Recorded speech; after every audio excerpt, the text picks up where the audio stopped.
ഏയ് കുളത്തിൽ കുളിക്കാൻ പോയതിനു ശേഷം നിന്റെ സൗണ്ട് ഒന്നും വെളി വരല്ലോ കേട്ടാ. ഹലോ ഹലോ ഹലോ ഹലോ കുഴപ്പമൊന്നുമില്ലല്ലേ? എന്താ കുഞ്ഞനം കുത്തണം? നിന്റെ ചെവിയാണ് അടിച്ചു പോയത്. നീണ്ട കര പോയി ചൂണ്ടയിടാനാ? ചെവിയില് വെള്ളം കയറിയതാണ്. ചവറ വള്ളം കളിയാ.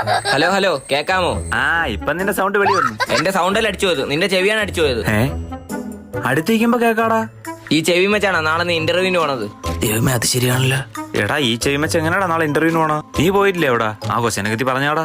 ആദ്യം നിന്റെ പേര്. 6-ാം നമ്പരാ? 6-ാം നമ്പരല്ല, നരസിംഹം. നിന്റെ പേരാണ് ചോദിച്ച പേര്. ജിഷ്ണു. ജിഷ്ണു വയസ്സില്ലേ? വയസ്സ്. ഫയസല്ലടാ, ജിഷ്ണു. ജിഷ്ണു. എന്റെ പൊന്നെ, ഈ പൊട്ടനെ എങ്ങനെ പറഞ്ഞ് മനസ്സിലാക്കും? പേര് ജിഷ്ണു. വയസ്സ് 24. Date of birth 2001 March 30. അച്ഛന്റെ പേര് ദാമോദരൻ. നിങ്ങൾ എത്ര മക്കളാണ്? 2. ആരൊക്കെ? ഞാനും അനിയനും. ഈ കമ്പനി ആര് പറഞ്ഞെന്ന് ചോദിക്കുമ്പോ എന്റെ പേര് പറയണം. ഇതിനു മുമ്പ് എവിടെയെങ്കിലും ജോലി ചെയ്തിട്ടുണ്ടോന്ന് ചോദിക്കുമ്പോ ഇല്ലെന്ന് പറയണം. ഇന്റർവ്യൂ എടുക്കുന്ന ആളിന്റെ അച്ഛനാണ് അവിടുത്തെ MD. MD ആരെന്ന് ചോദിച്ചാൽ